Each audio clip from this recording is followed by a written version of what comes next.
Good evening. It's about time to begin our Bible study this evening. We're going to continue our study in Psalms.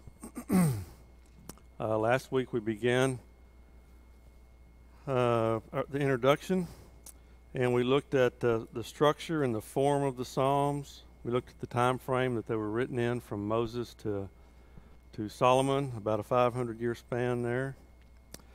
We looked at the types or styles of Psalms. We looked at the different themes of the Psalms. We looked at the authenticity, the purpose, and the practical value of the Psalms. And tonight we're going to look at, in Lesson 3 and 4, Lesson 3 we're going to look at some more technical aspects of the Psalms. And then in Lesson 4 we're going to get into the actual study of the Psalms, Psalm 1 and Psalm 150. Before we get started, I've asked Kyle, if he would, to lead us in a word of prayer. Most righteous God, we come before you tonight so grateful for the beautiful day of life that you've granted to us. Father, we are thankful that we can come together tonight and that we can enjoy each other's participation in this study. Father, help us to keep our minds focused on spiritual things and to learn as much as we can that will be helpful to us in our daily lives. Father, we wish to offer you praise better every day, and we hope that our studies will refine our efforts to praise and glorify your great name. We're grateful that we live in this free country and enjoy the many pleasures and comforts that we have here. We pray, Father, that you'll help us not to take these things for granted. We're grateful for the good news that Eden received today, and we hope that he will continue to progress towards good health, that whatever his problems might be, that they can be easily remedied. Continue to pray for Jerry Sparks and for the Vassar family as they tend to do for him and his wife in this very difficult time. Father, help us to always be of service to each other. Please protect us and guide us in all that we do. Please forgive us if we repent of our sins. We ask this in Jesus' name. Amen. Okay.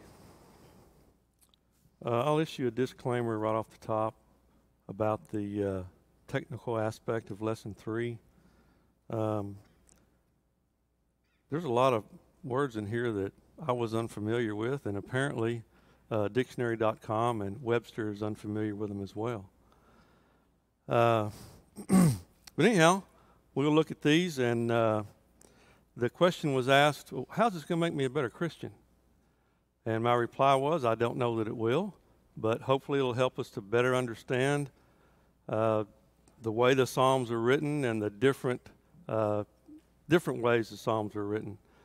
And hopefully it'll help us to have a greater appreciation for the Psalms as we understand some of the different ways. It's obviously the Psalms are written different than our poetry in English or whatever language it might be in. So we'll definitely notice that. Let's see. We're going to look at parallel ideas versus parallel sounds, types of parallelism, and word pictures. And studying through this, I've used the word parallelism more times in the last several days than I ever have in my life. Let's see. So parallel ideas versus parallel sounds. The author says this is potentially another evidence of the divine hand in the construction because of the sound.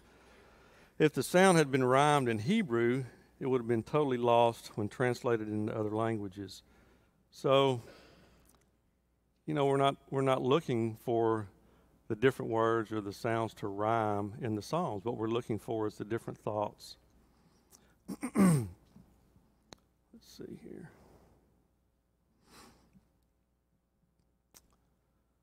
There are different parallel ideas and different parallel sounds. There's as it's mentioned in our material here, there's a simple parallelism, which we'll see there's a balance between successive lines and parallelism. In the simple parallelism, we see that in Psalms 6 and 9, where the Lord has heard my supplication, the Lord receives my prayer. And then in Psalm 29, we see repeated words. The word voice is repeated over several different times in that particular psalm. And then we come to refrain. We see that in Psalm 107. There's the same refrain is in verse 8, verse 15, verse 21, and verse 31. And it states, "Oh, that men would praise the Lord for his goodness and for his wonderful works to the children of men." And this divides the psalm up. And we have the same situation in songs that we sing. We find that in our songbook. We have a chorus or a refrain.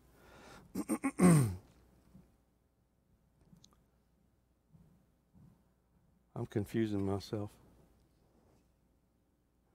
I'm looking at my computer, and it's not the same as what's up there because I can't read that back there. Then we come to one of the words that I was unfamiliar with, inclusio. And inclusio is a bracketing or envelope form of repetition that occurs at the beginning and ending of a psalm or a major section of a psalm. And Psalm 103 serves an example of this form. It says, "Notice that the first words of the psalm and the last are identical. Bless the Lord, O my soul." And then the next one that Webster and dictionary.com, neither one came up with, is chiasm. But it's a sequence of lines with a minor relationship in which the first and last are parallel. The second and the next to the last are parallel. The third and the third from the last are parallel, etc. So that the last half is in inverted order. And we see this in Psalm 19 and 1. This is a familiar psalm to us. He says, in this form and the structure Hebrew verse, it's the heavens declare the glory of God, his handiwork shows, and the firmament. So the heavens are the firmament, and then declare is shows, and the glory of God is his handiwork. So you see that's almost inverted thoughts there.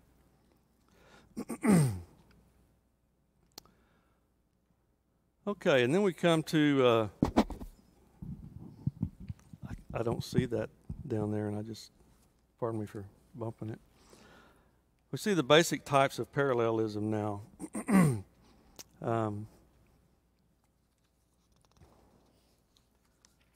Let's see. There's parallel thoughts within the Psalms, and they present themselves in several forms. We have the synonymous parallelism.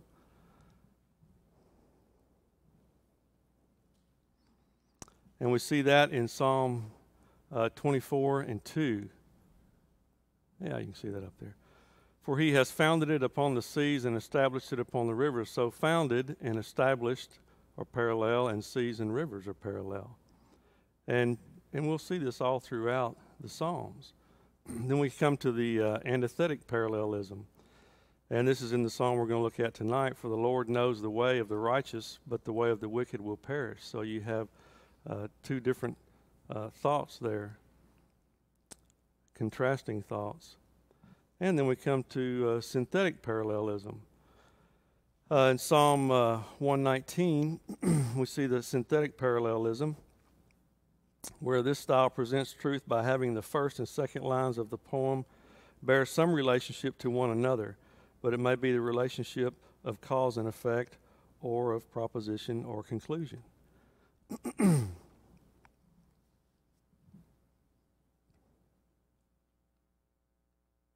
There we go. And then there are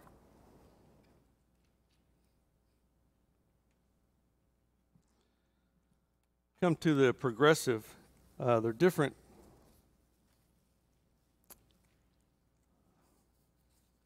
less common forms of parallelism.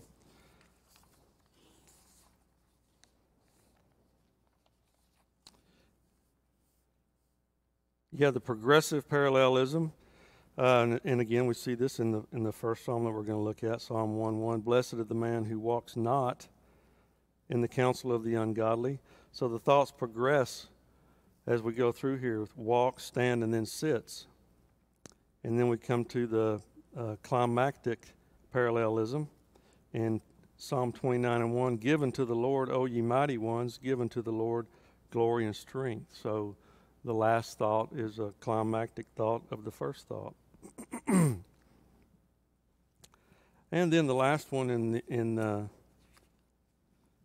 this section is introverted. And in Psalm 91 and 14, we have an example of that. You know, this Randy Blackaby that put this information together, man, he studied the Psalms like word for word. The way he came up with all this, he spent an enormous amount of time putting this together. Psalm 91:14 is introverted. It says, because he has set his love upon me, therefore I will deliver him. I will set him on high because he has known my name.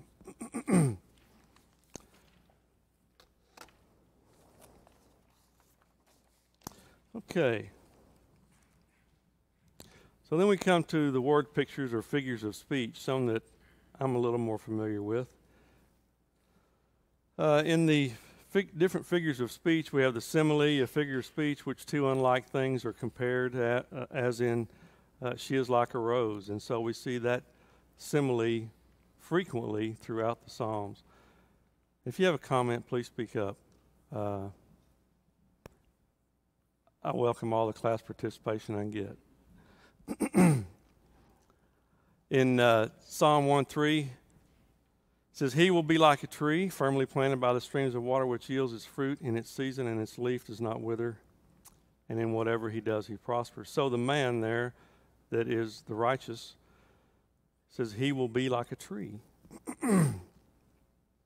And then in the same Psalm there in verse 4, the wicked are not so. They are like chaff which is blown by the wind.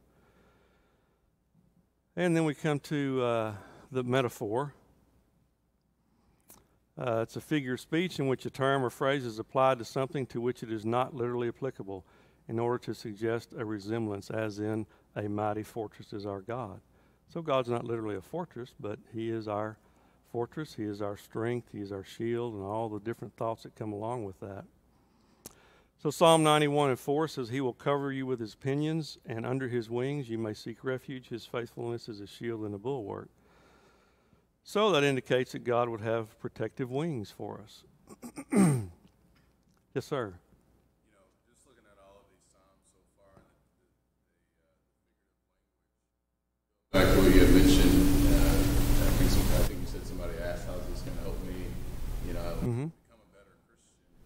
Well, we learn so much about our Father in heaven. So the Psalms remind us about his power and his protection and his promises. And, just in Psalm 1, we just look at it more in lesson 4, but the progression of sin or the danger that can happen. So all of these things will help us.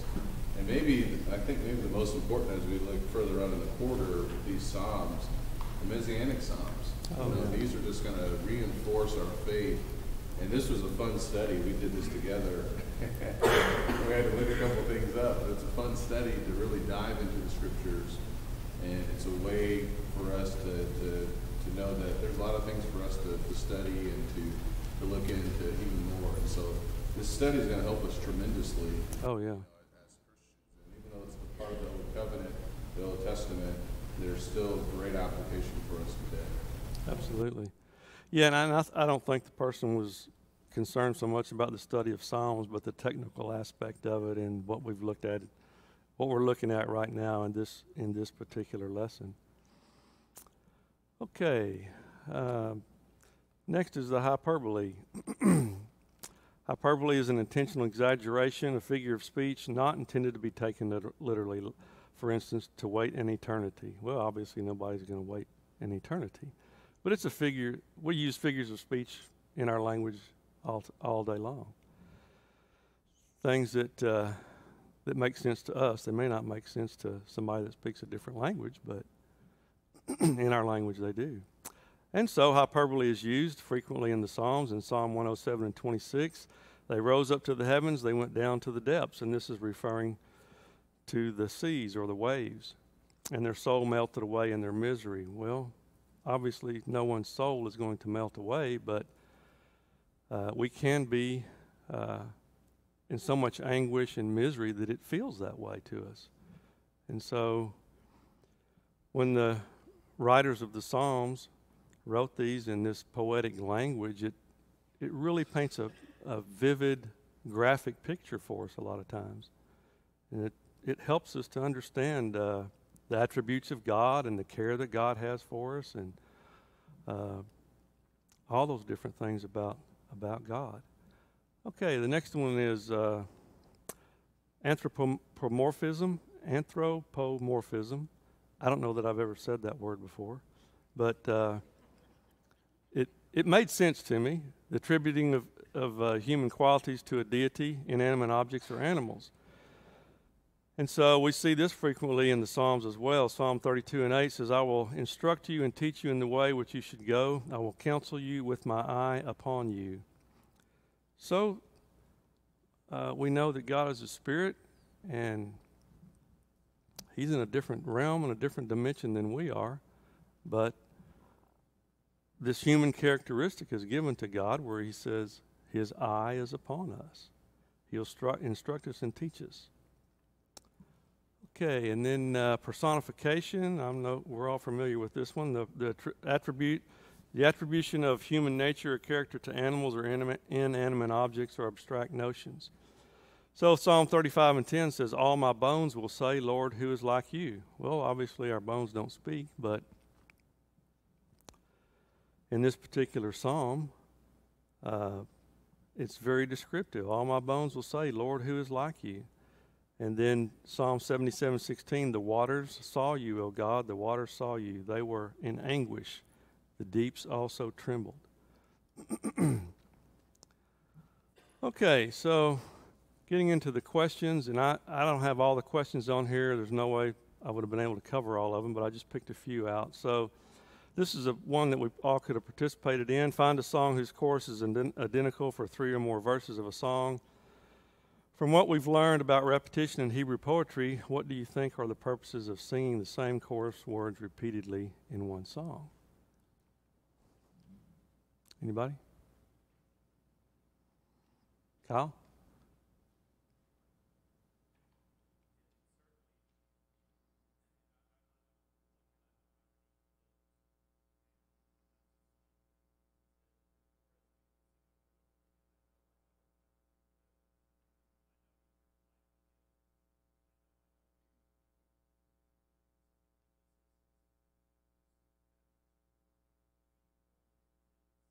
Yeah.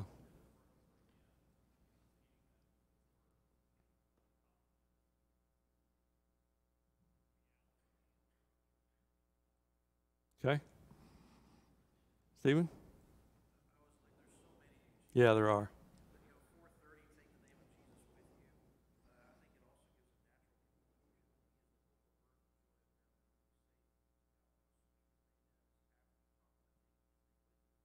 Yeah.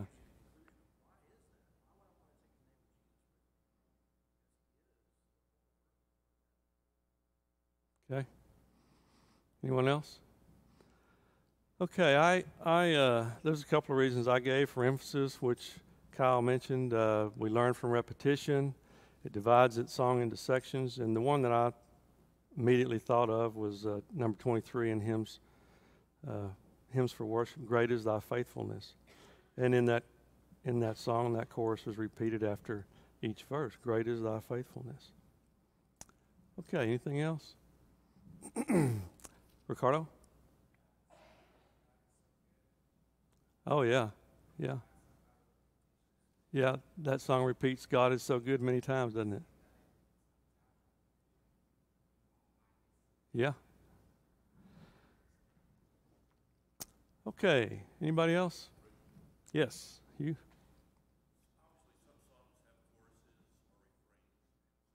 Mm-hmm.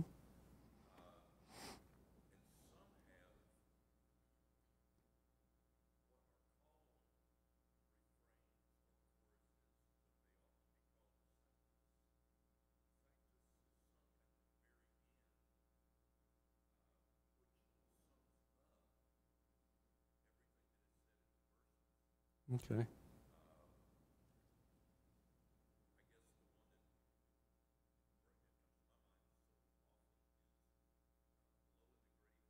Mm-hmm.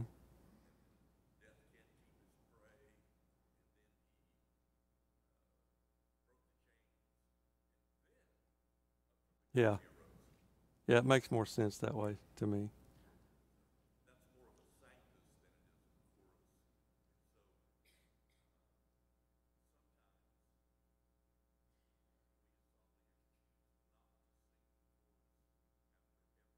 Mm-hmm.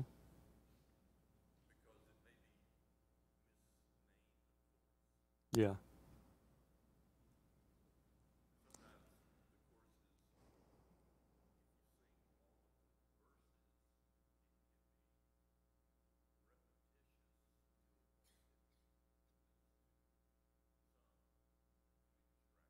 Yeah.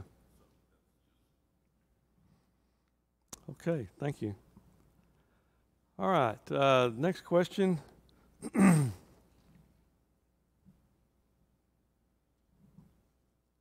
that's right. How many figures of speech can you find in the song "He's My King"?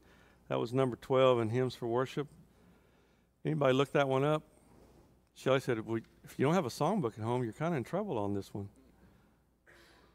Fortunately, we have some songbooks. Stephen? There all day long of Jesus I'm singing. Yeah. So you're not singing it all day long, but the point is that's your desire. Yeah. Anybody else? He's not a song, but the metaphor is, he my song of joy will ever be. Mm-hmm. Yeah, I came up with the hyperbole, simile, personification, and anthropomorphism, and there may be some more, but those are the ones that I came up with in that particular song. Okay. Let's see. So that covers what I had for lesson 3. I really want to spend the majority of our time in lesson 4. Anybody have anything else on lesson 3? Kyle? To me, that lesson number 3, one of my takeaways from that lesson is that God revealed himself in a way that gives us great confidence that he is the all-knowing God, in part because he revealed himself through various types of language and patterns of language, and the Psalms is a great example of that. It's not as if there's just some sort of a rule book that he issued, and it's written like some book of laws down at the courthouse. It's God he gives laws, he shows us how to praise him, he speaks in poetic ways to us, and that just impresses me and gives me more confidence that he is the real God that created language and helped us understand how to be creative ourselves. Yeah, it's a good point. Okay. Yes, sir. By using parallel ideas rather than rhyming, it doesn't matter what language you're in. Exactly. Because the Lord, Jehovah, God, whatever, and then the descriptor, and then that same name or word for deity and the descriptor. Yeah. Yeah, I guess I kind of have I don't know if difficulty is the right word, but with poetry, I'm not an artistic person, and my mind doesn't think that way. You know, as little kids, you learn nursery rhymes and poems, things that you can repeat over, but most of them rhyme, and so that's an easy way for us to remember things. But Hebrew poetry is not like that, and God didn't intend for it to be that way. But as Kyle pointed out, God's message it's not just law, is it? The Psalms are very beautiful and very deep and very descriptive, and there's a lot we can take away from it as we study through them. Okay, so our next lesson will be lesson 4, and Psalm 1 has been one of my favorite psalms, I guess most of my life. And in this lesson 4, the author states that it's a good beginning point and an ending point with Psalm 1 and Psalm 150. Psalm 1, he says it's general and basic. It's foundational for understanding the remainder of the Psalms and perhaps the rest of the Bible, which I do think that's helpful from what's laid out there in that very first Psalm. And we're going to read the whole thing in just a minute. It's pretty short. So he says Psalm 1 is the way to blessedness. There are two fundamental ways of life are contrasted, the righteous and the wicked. So let's read it together. How blessed is the man who does not walk in the counsel of the wicked, nor stand in the path of sinners, nor sit in the seat of the scoffers. But his delight is in the law of the Lord, and his law he meditates day and night. He will be like a tree firmly planted by streams of water, which yields its fruit in season, and its leaf does not wither, and in whatever he does, he prospers. The wicked are not so, but they are like the chaff which the wind drives away. Therefore the wicked will not stand in the judgment, nor sinners in the assembly of the righteous. For the Lord knows the way of the righteous, but the way of the wicked will perish. Okay, so this psalm reveals the blessedness of the righteousness. It reveals the misery, desperation, ill future of the wicked, and not necessarily reality of current circumstances, but depiction of ultimate outcome of choosing righteousness or wickedness. So wherever you find yourself in your life, you may feel like you're living a righteous life, and you may be experiencing problems in life. Well, we're all going to experience problems, aren't we? Life is hard. There's nothing easy about it, and God never promised that it would be easy, even for the righteous. I mean, look at Jesus, the most righteous.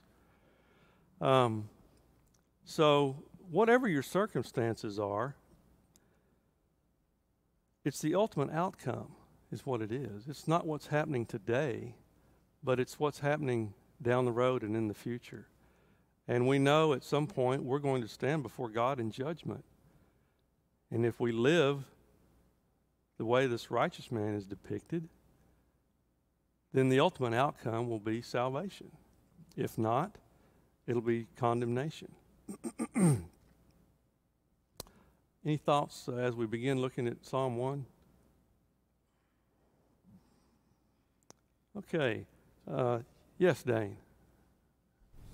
You know, it's impressive how the book that talks about God in all these poetic languages, the very first verse of the sea, that there's always two things in life that a man does. It's either he walks according to godliness, or he walks in the way of wickedness. It's very profound now. It never puts a middle ground. It's either you on the side or the Lord's side, or you're not.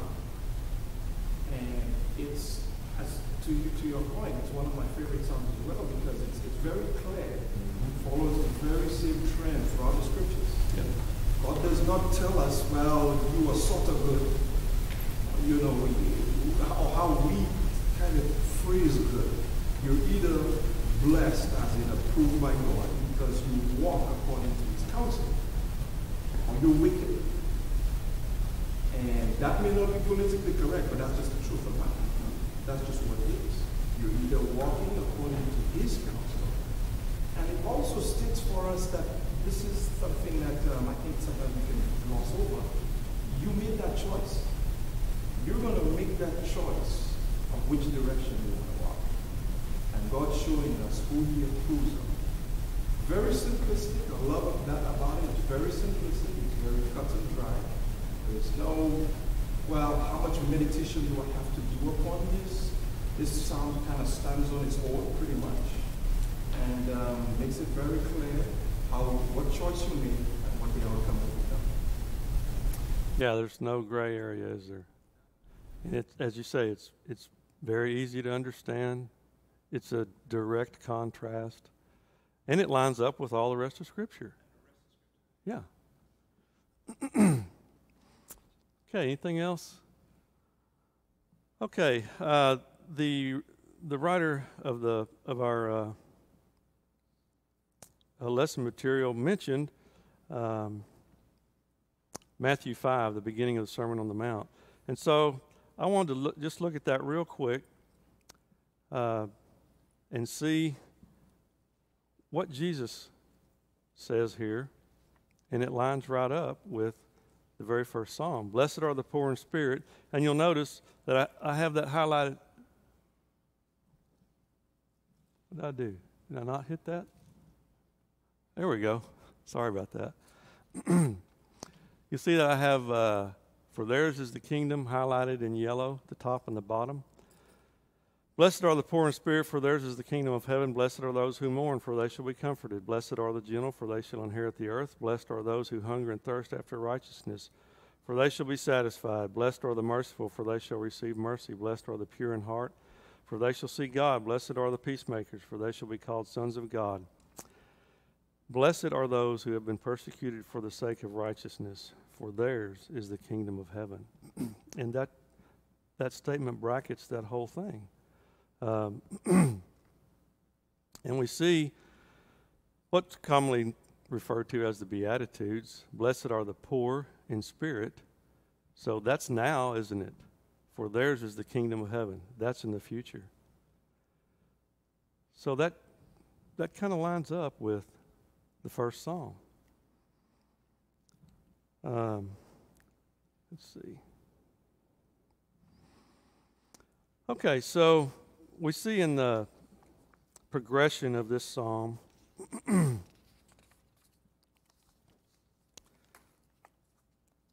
Dane mentioned it just a moment ago, this is referred to as a negative progression. So what does it mean that he walks not? Anybody? Vicky? Okay. We're not hanging out with those people, are we? So as this progression goes,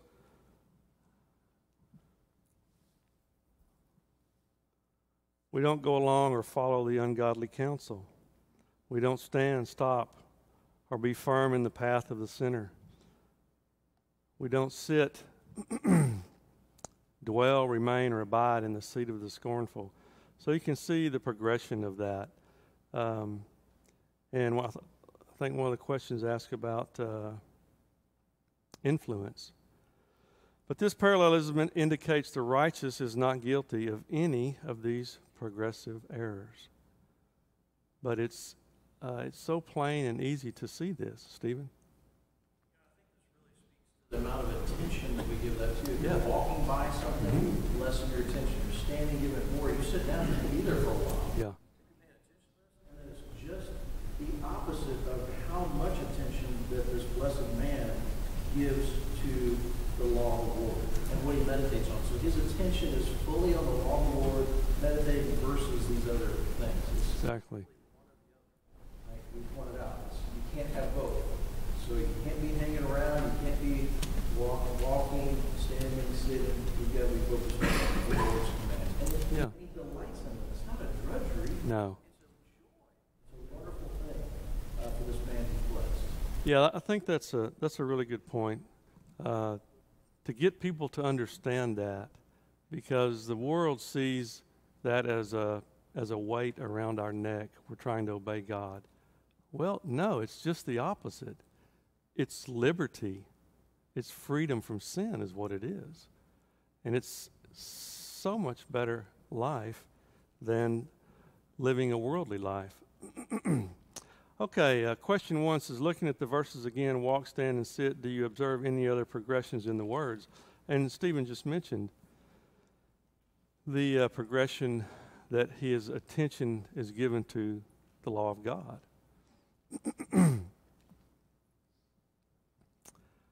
Let's see. You know, it's just like 1 Corinthians 15:23 that tells us, but, do not be deceived. Bad company corrupts good morals. See, you get you know, we think it's kind of like, you know, you can't, sometimes we make the excuse of, well, I'm going to go hang out there, but I'm not going to drink. Yeah. How much influence you think you're going to have get somebody not to drink? And then secondly, with everyone else drinking, how much pressure you brought upon yourself to like, well, I have one. And then it always starts with one. That's where it starts. Just one. Next thing you know, we got a problem. But we'll never admit it. Do not be deceived. Bad company corrupts good morals. Psalm 1 started that, tells us that straight up. The blessed, God is approved of the man who does not want to get comfortable with sinners. Don't get comfortable there. It will influence you to do evil.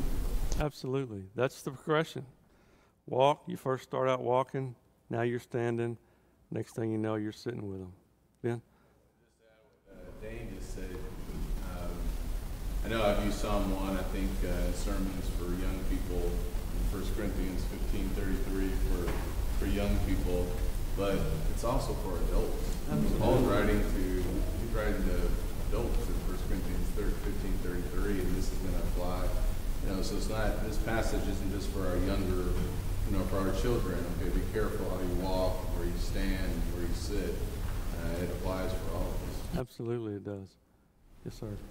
So I think it's also interesting in the way that it's structured because they're juxtaposed where you can't do this and then you have fun. When you go on to the fun is the life. Really, they can't coexist. No.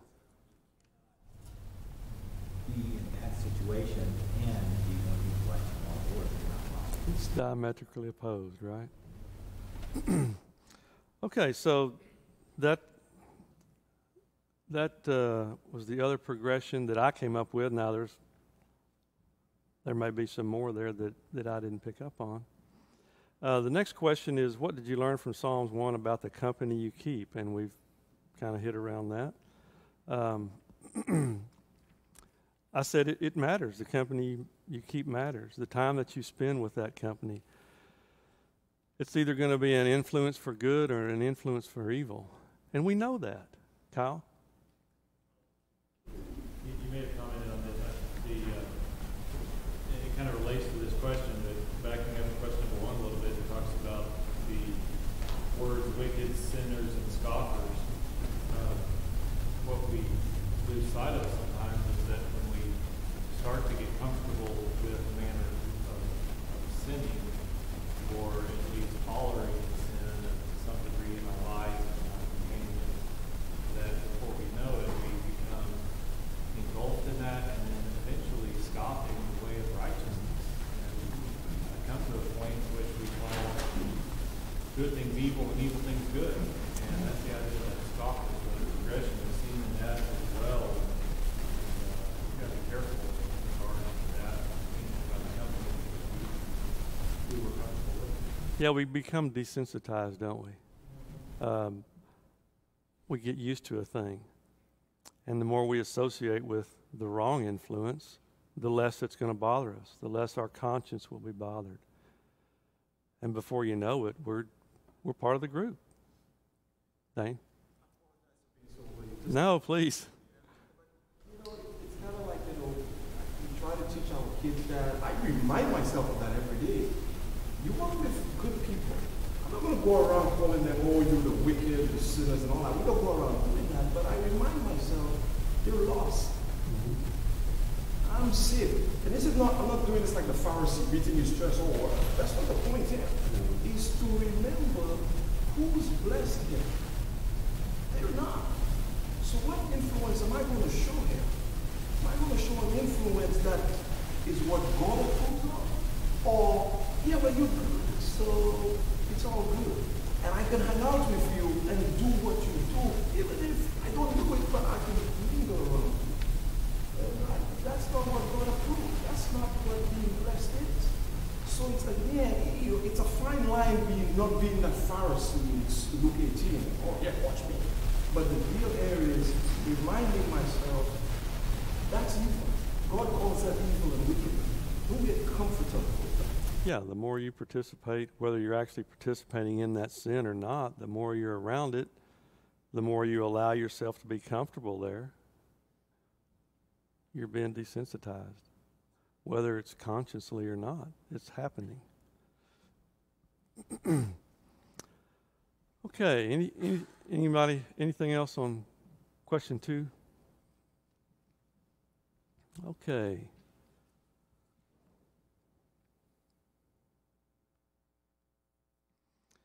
Okay, question 3 says, explain your understanding of the metaphor in Psalms 1:3.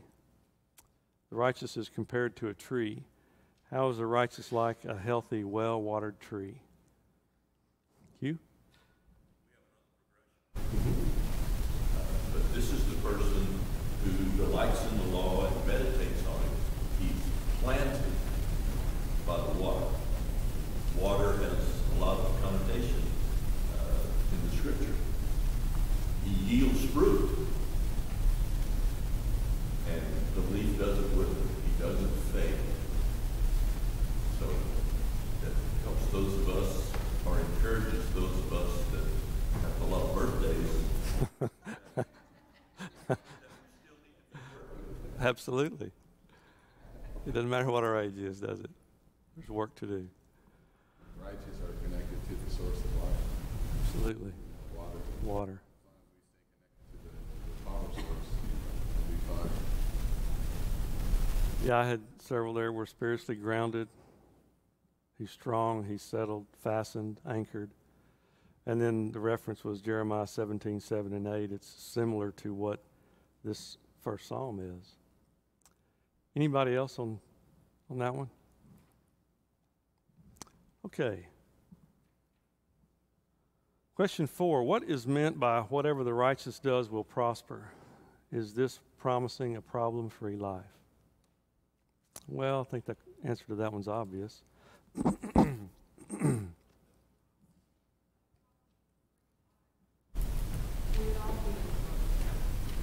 We'd all what?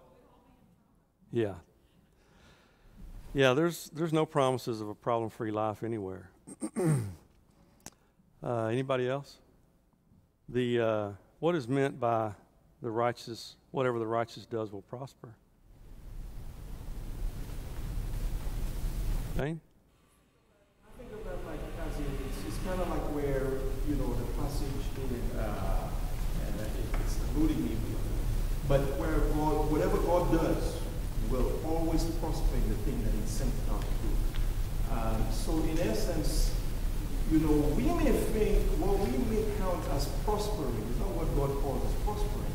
But if we look at our life spiritually, we may see ourselves growing, maturing, drawing closer to God and He drawing closer to us.